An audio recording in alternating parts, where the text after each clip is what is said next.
What's up gamers, I'm OPTRON. Search and Destroy is a really unique kind of mode in multiplayer in COD Mobile.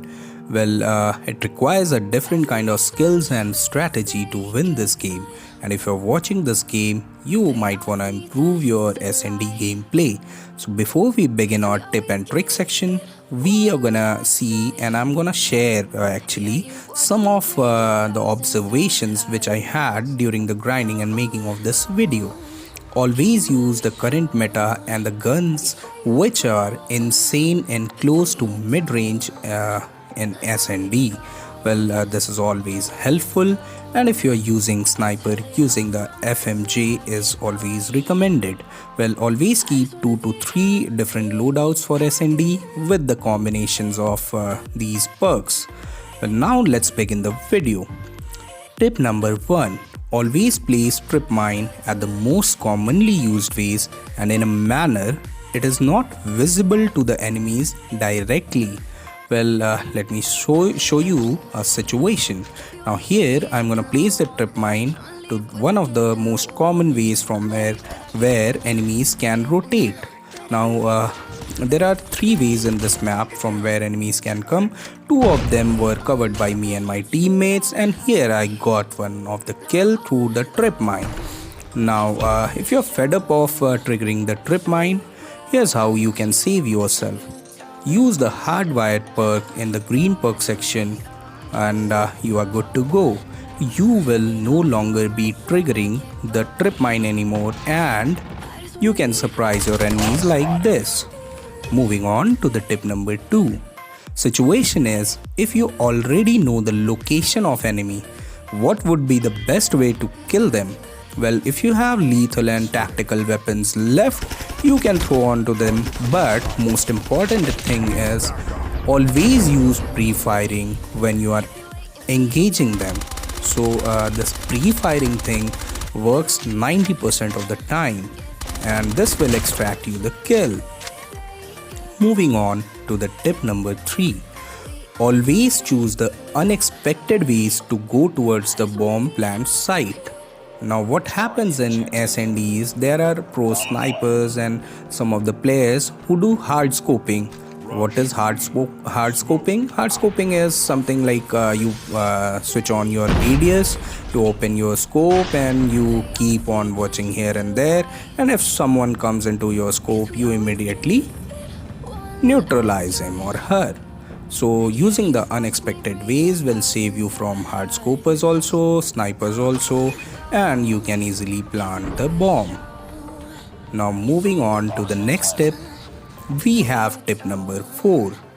Now the situation is, what if you come into a close or mid-range fight with a sniper?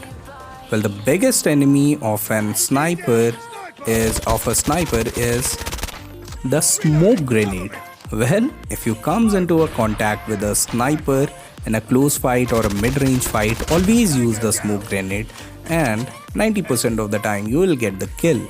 Tip number 5. Situation is, what if there are more than one ways for an enemy to reach towards you and you are already engaging him or her at one of the ways?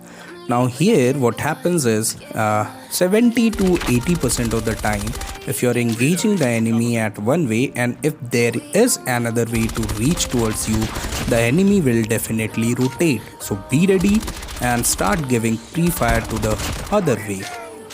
Now moving on, tip number 6.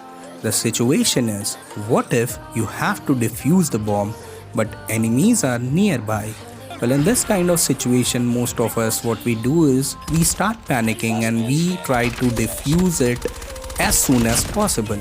But if the enemies are nearby, then while you are defusing the bomb, they can kill you easily because it takes time, some fraction of the second, to come out of the defusing animation and neutralize them. So first you kill them and then you need to neutralize. Keep the tap on the timer. Tip number 7. What to do after planting the bomb? In this kind of situation, what some of us do is, like, after planting the bomb, we start roaming here and there searching for the enemy.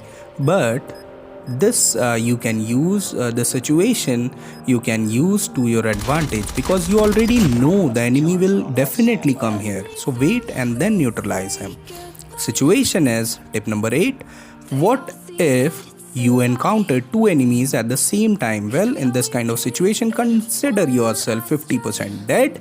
But if you do not fear and you do not run away and continuously fire on them, you might get double kill if you're lucky. Tip number 9. Best way to plant the bomb. Well, many of you might be aware of this, that you can plant the bomb some centimeters, or you can say a meter away from the plantation site. Well, this will deprive your enemies from the cover they use to defuse the bomb, and either you or your teammate can easily spot them and kill them. Tip number 10. Always listen to in-game audio warning. Now listen. Enemy contact. Now, just after the warning, I immediately knew someone is hiding behind this car, and it was easy for me to spot and neutralize them. Tip number 11. Never take semi-long or long-range fight if you are using a close to mid-range gun. Now here, what happens is the enemy was around approximately semi-long range, and I was using MX9, which is not good at semi-long and long range. So always try to decrease the distance between you and your enemy and rotate from another direction and then neutralize them. Tip number 12.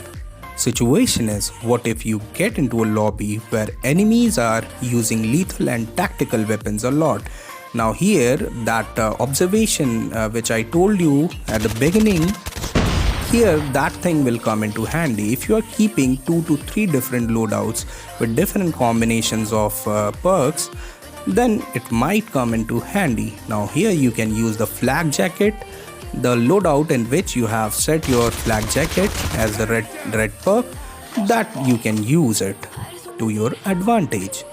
Tip number 13. How to increase the chances of not getting killed while planting the bomb. Now here again the smoke bomb comes into handy, because this will save you from snipers, hard scopers, and this will distract the enemies also. The enemy will not be aware of your position. So smoke bomb is really useful in S&D. Tip number 14. What if you emptied your magazine but still didn't manage to kill the enemy in close range fight? Now what we do is we start panicking and click on the reload button. But what I found is, if we switch to the secondary weapon, the melee or pistol you have, in 60 to 70% of the time we can extract the kill. Tip number 15. Now some observation regarding sniping in search and destroy. Well, to be true and honest, I'm not good at sniping in multiplayer, so I'm not gonna fake it just for the sake of making this video. Here are some observations of my enemies and teammates who use snipers. So I'm gonna show you some clip also. Now this guy used the FMJ and the angle, and now the enemy here used the height to his advantage. So these are some things which you can use while sniping in S&D. Now a bonus tip: never lose hope and try not to be toxic against your teammates or enemies. Now while I was grinding for this video, trying different loadouts, guns and all, I got into a lobby where we lost 4 of the matches continuously, and the enemies started laughing at us. But I did not lose my hope, and I switched to my MX9, and after some time the score was 4-4. But 2 of my teammates already lost the hope and they quit before the game ends. Although we didn't grab the win, but still we made it a lot harder for enemies to grab the win. So do not lose hope, do not get irritated if you're getting killed, and be cool and calm. So that was all about search and destroy tips and tricks. If you have learned something new, drop a like, and guys, please share my channel with your friends also. Ask them to subscribe. This will help me a lot, motivate me a lot to keep making videos like this. Thank you for watching. Stay safe. See you next video.